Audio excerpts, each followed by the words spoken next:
Hey, how's it going everybody? Chanwin26 here with another video, and today I'll be showcasing a team that I've been using as of recent that has allowed me to climb to the 3400 range of GBL.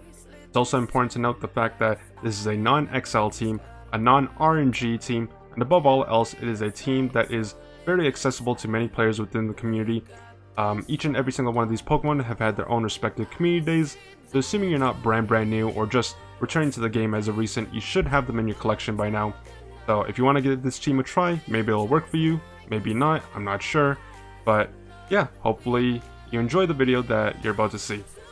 But yeah, this is just one of many examples that goes to show that you don't need XL Pokemon to climb the leaderboards. I myself, I do have some XL candy for a couple of Pokemon, but I do not have a single XL Pokemon powered up for PvP. And I manage just fine.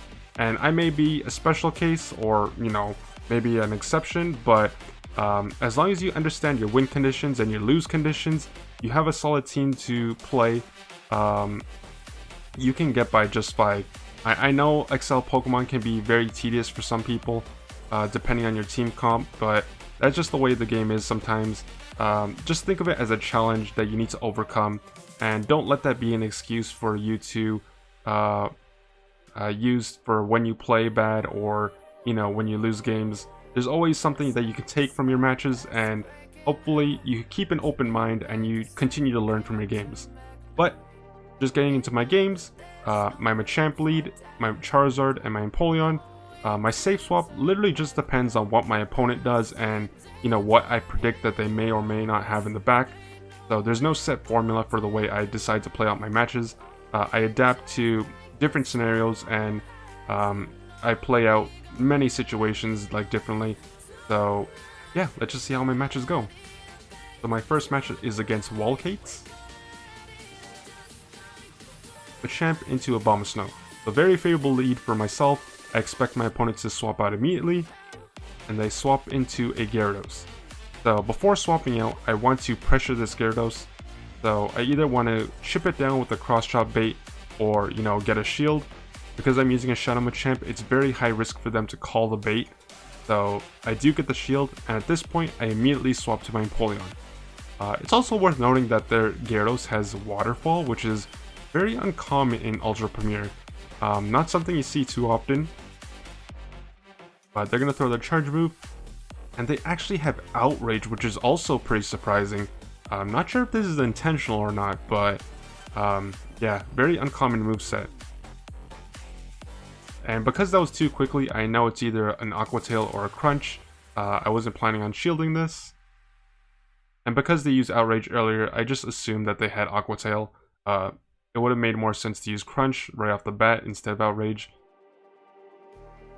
But yeah, I survived the Aqua Tail, I get the Drill Peck off, and they don't shield, so that means I preserve my advantage. And the Powder Snows are double resisted by this Abomasnow, so they will be able to farm me down. I'm just going to throw the Drill Peck immediately, and because I want to deter them from farming me down, I decide to switch into my Machamp, and they bring in a Togekiss. Unfortunately, I got kind of greedy. I thought I'd be able to get to the Rock Slide, but I realized that I wouldn't at the last second. I wasn't able to get my Cross Chop off, which is not that big of a deal, but if my opponent wasn't keeping track of my energy, I could have potentially got their last shield. That's one of those what-if scenarios of whether or not this may or may not have happened if I did this. But I'm still in a very good spot. The Charm is resisted, and my opponent either needs to let this go or shield. If they decide to shield the first Blast Burn, I just immediately Blast Burn again. They decide to let it go, which makes sense. They're not going to get to another charge move. The Abomasnow comes back in with the Weather Ball. I need to shield this. And because of the Fire Spin damage, they're in Dragon Claw range. So I'm going to get their shield.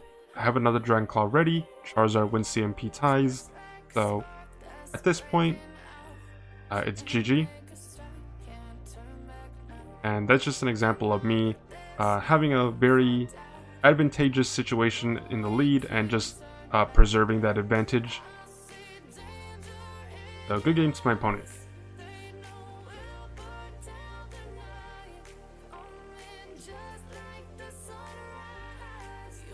Okay, so on to the second match. And my second match will be against Christine.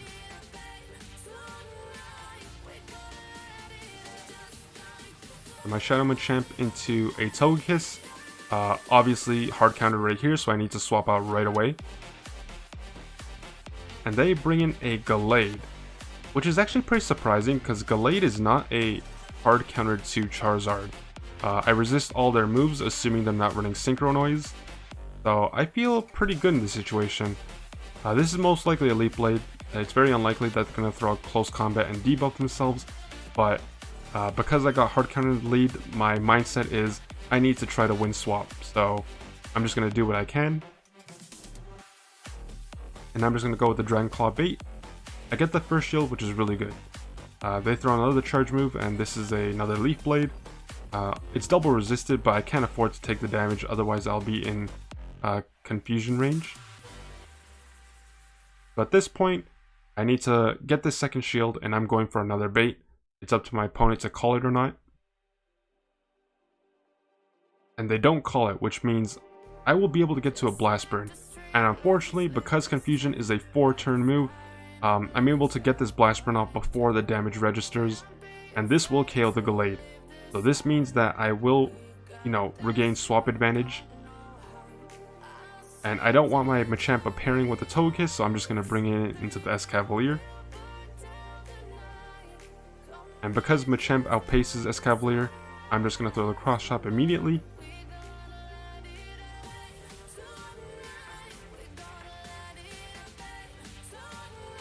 And we must have EMP tied. So yeah, they're going to get the charge move off, which is perfectly fine. I'm just going to swap immediately. And I think my opponent recognizes is that because they lost swap, the game is pretty much over. There's not much Togekiss can do to Empoleon in a zero shield scenario. And I would just overfarm to make sure I would have energy for the Escavalier. So yeah, GG's. Just an example of getting hard countered but winning swap, which determines the outcome of the game. On to the third match. Machamp into a Shadow Swampert. So this is still in favor of Machamp, but it's pretty tricky to play out. Fortunately for me, they throw immediately, which means I get an extra counter through, which is very beneficial. Technically speaking, I survived the Hydro Cannon, but I need to preserve the HP. And this is terrible for them. So they decide to swap into their Escavalier, but I have a Charizard to punish them. So I just farmed down the Escavalier all the way, and I'm just loaded on energy. They didn't throw a charge move, so yeah, I did not get punished in the least. I'm going to throw a Blast Burn immediately. And as you can see, it does a ridiculous amount of damage. The Swampert is a Shadow, so they take 20% more damage. My Charizard did more than enough. I was able to farm down the Escavalier completely, chip down the Swampert. I'm just going to come back in with Machamp and farm down the Swampert. Switch timers aren't up yet, so my opponent can't swap out. And they have a Charizard in the back. So at this point, I have 2 Rock Slides. I'm just going to fire them back to back. There's no point baiting because I do have an Empoleon for the Charizard, and they still have 2 shields. I'm not sure if they're trying to call a bait or if they just gave up, but no matter what they tried to do, the game was pretty much over after that point. So on to the next match against Flower Slayer.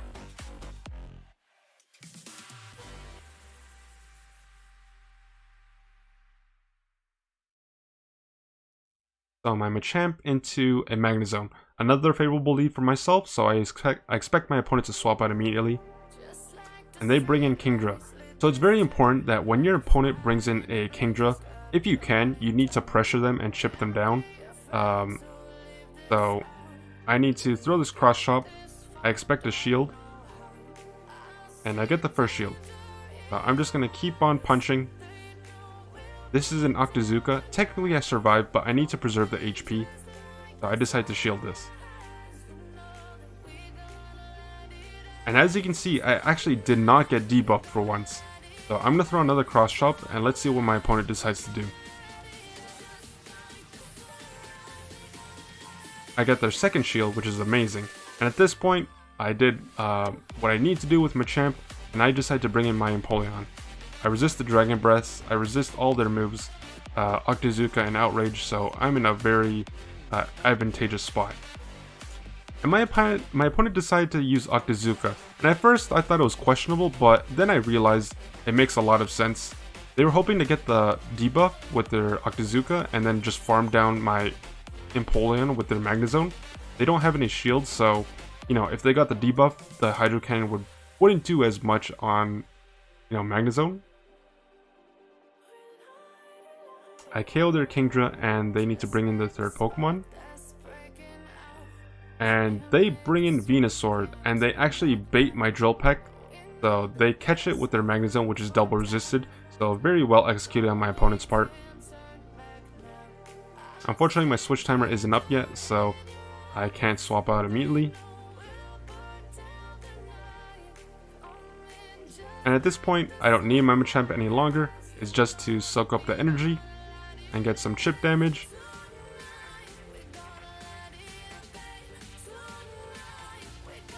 I bring in my Charizard. I'm not even going to bother waiting the switch clock. And because I know my opponent's only going to get to one charge move, I decide to shield this because it's most likely a wild charge. And as you can see, it is. I Fire Spin down the Magnezone, and at this point, the opponent has a Venusaur and they can't do much about it. So GG's to my opponent. And just another favorable lead for myself. So my next battle against Hikaru. And a Machamp mirror match. So these are always tricky, and this is it's not limited to only Machamp mirror matches. All mirror matches are very dependent on who gets the extra fast move or not. So it's very important to, you know, fast move deny or make sure that you're timing your charge moves correctly so that your opponent doesn't get a free fast move. I always throw, you know, cross chop on 7 counters, so we CMP'd. Because we CMP'd, I know my opponent wins the CMP, so I decide to make the risky play and bring in my Charizard to catch cross chop and preserve the energy of my Machamp. I catch the cross chop, which is great, and they bring in a Typhlosion of their own. A lot more Typhlosions that I see nowadays. It is a underrated pick in my opinion, but we'll save that for another time. So they're going to throw a Blast Burn. It doesn't KO at this range, which is fine. I'm going to throw a Blast Burn of my own. So as you can see, the Incinerate went through. The damage won't apply right away just because I'm in the middle of my charge move animation.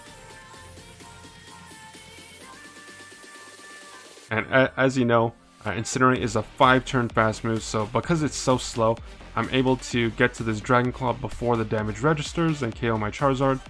They let it go, which is perfectly fine. And because I cut the cross chop on my Charizard, I know this Machamp doesn't have any energy. They would need 5 counters to get to another cross chop.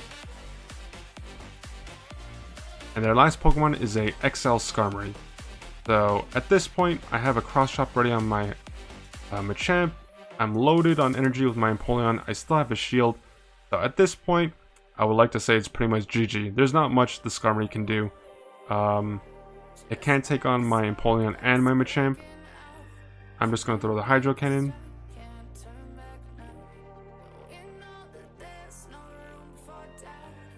They shield the first one. I'm going to throw my second one. So I'm in a very favorable position. And at this point of the game, I'm pretty much like, this game's over. There's not much my opponent can do here. And my opponent finally realized it as well, and they decided to quit. So good game to my opponent. No. I feel like there wasn't much they can do after they lost their, you know, their Typhlosion. And yeah, that's the end of the set. So as you can see, I went 5-0 with this set, with this team. And yeah, it just, you don't need an XL Pokemon to compete, guys. You just need to understand your win conditions, you know, play your team confidently and, you know, optimally, and just hope that you don't get hard countered in the lead. And yeah, that's pretty much it. There's no secret recipe to success. You just gotta practice, and, you know, learn from your losses so you can optimize your play for the future. and of course, a little bit of luck also helps. 2 of these matches I got very good leads, so as long as I maintain my advantage, I'm confident that I can win the game. And then I get a chest pin for my trouble. Not a hundo, but, you know, the candy's always nice.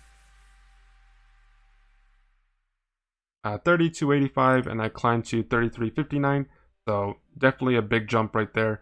And I'm still using this team to date. I've been using this team for like the past week, and, you know, I've been able to find a solid amount of consistency with it. I'm currently at like 34-16 elo, so you know, hanging in there, but the battles have definitely gone a lot tougher because, you know, naturally the higher you climb, the higher the skill cap of players, and, you know, there's no free matches, so unless I get to hard counter my opponent, these matches are very competitive, very tough, and that's what I like about GBL. You know, like, I don't want easy wins or, you know, one-sided losses. I want them to be fairly even and, you know, get to play solid matches that showcase both our skills and our understanding of the game. So yeah, thank you guys so much for watching. I appreciate it. I hope you enjoyed the video. You know, hopefully you enjoyed the team as well. In my next video, I will post more gameplay of this team. However, I will be breaking down some matches where I didn't do so well in the set. I will analyze my mistakes and what I could have done to, you know, potentially come out with the win. So don't forget to like, subscribe, comment. I would appreciate the support, and I can't wait to see you in the next video. So thank you so much for watching. Adios.